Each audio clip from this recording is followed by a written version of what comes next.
We are here at the Raisina Dialogue, and I'm delighted to have a very, very special guest with us today.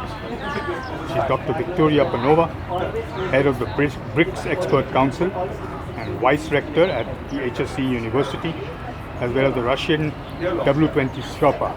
Thank you so much for joining us. I appreciate you taking time out. Thank you. Good morning. I know you must be very, very busy, so I'll ask two very basic questions. Sure. One is that, we keep talking about BRICS expansion. Do you think it's something that's worth doing? Definitely. First of all, BRICS is founded on the principles of inclusivity. And BRICS is not a closed club that is trying to do something for themselves, to benefit themselves, let's say, to keep their order and, let's say, benefit from it and leave the rest out. BRICS is about introducing, reforming by evolution, not revolution. The world, in order to adjust it, to make more fair, inclusive, ensure that sovereign states are having their proper places and they actually, their interests are taken into account.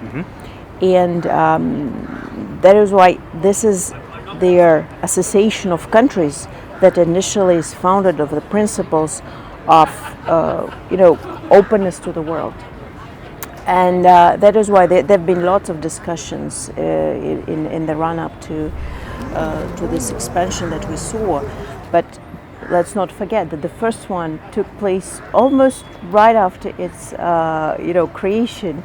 And when in 2010 it was decided, in 2011 when we had South Africa as a member, while initial composition is 4 members. Right.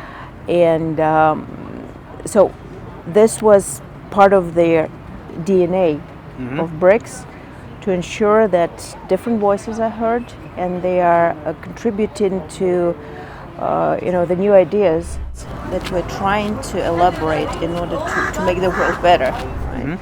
And this is why this expansion, it was in a way inevitable from this point of view. But what we need to care about is that to understand that BRICS is not the new United Nations General Assembly. Right. Definitely we have a line of countries that are very much interested in becoming part of it. We already have 11 members and we have 9 partner countries. And in fact, more countries that are willing to have more cooperation. But the idea of introducing partnership or partners status was introduced exactly not to compromise on the efficiency of BRICS. Right. Because BRICS is not it's not talk shop. Ideas and new rules is an important part. And let's not say new rules, but adopted, modernized. But what is also very important for BRICS is that enormous number of projects where our countries are benefiting from economic exchange, from STI exchange. There's special STI architecture, there's special Young Scientists Forum, the BRICS School that is held every year. We have the NDB that is also a project of BRICS, which now in a way lives a life of its own. We have the Network University. We have in fact, a project where our scientists could be coming up for financing with their breakthrough technologies and breakthrough theoretical frameworks. So BRICS also is about, this year, we're hoping to adopt the 3rd already strategy of economic partnership, which ensures that BRICS is going hand in hand with their economic progress, not only technological progress, but economic progress, and we're ensuring their connectivity between the BRICS countries and expanding the possibility of having BRICS countries cooperate closer and using all the potential, because nowadays potential with us still underused. Right. But you can say, okay, China is the biggest, let's say, trader with all of us. Yes. By numbers, yes. But if you look at dynamic, you could see that each of our countries, even having a rather low base scenario when it started, the trade figures are growing much faster within BRICS than between BRICS and the rest of the world. Okay. So our economic and trade cooperation is consolidating and is strengthening much faster. So, and this is important, and this is happening at all fronts. So that is why expansion is here.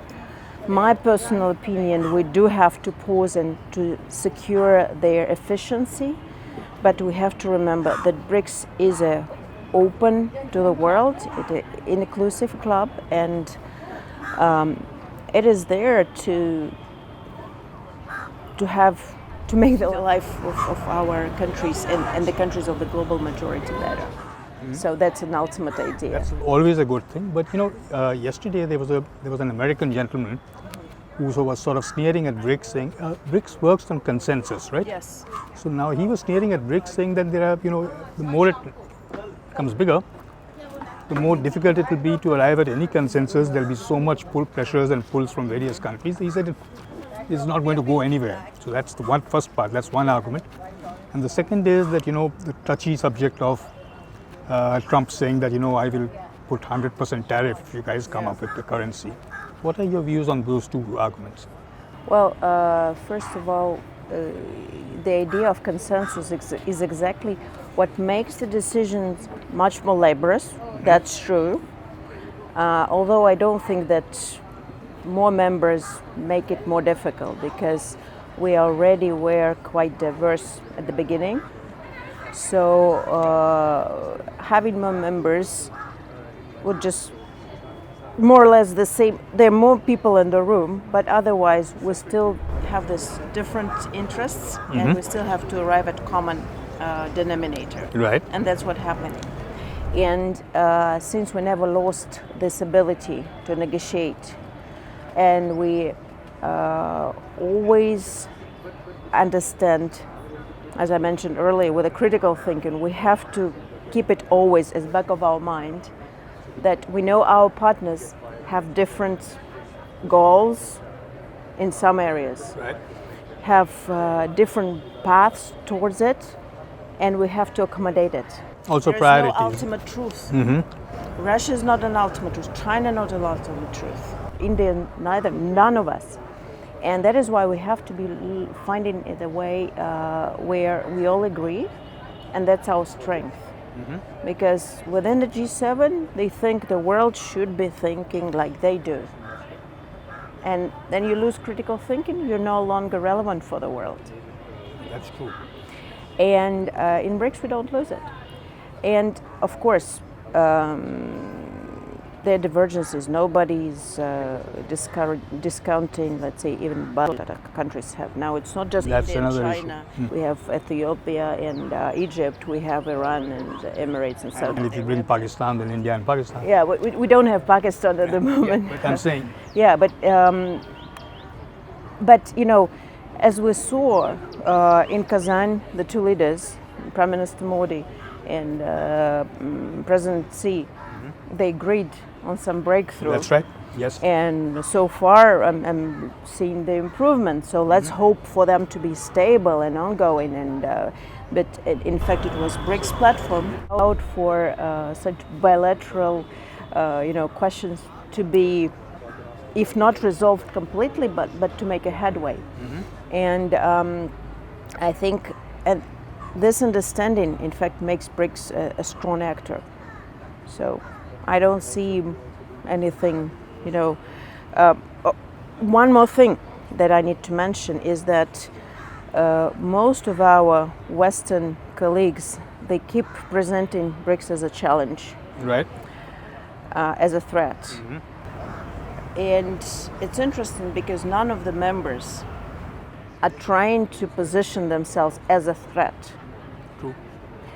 And even we know that Russia or Iran or China, with it, their technological sanctions against them or economic ones, not trying to use BRICS in any way to kind of counter the West or anybody, because everybody understands that there are countries like India, for example, or Brazil, for whom relations with the West are very important, equally important. Mm-hmm. And this understanding makes BRICS not a challenger, but just a group that minds its business, its interests, that are not counterpositioned to the Western interests.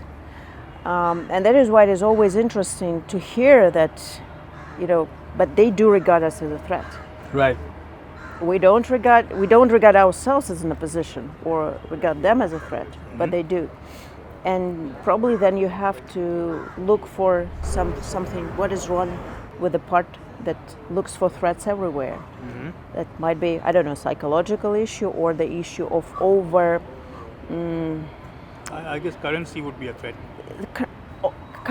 We're not talking, there've never been a real talk about current common currency. Mm-hmm. We're talking about the payment system, right, and the investment platform that would ensure their easier trade and economic exchange, right, between the countries.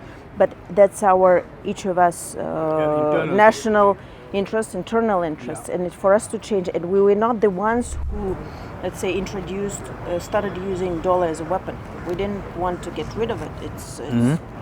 So it was not our choice. And we need to ensure, since we're sovereign states, we're independent, we want to go our own way unhindered. That's key.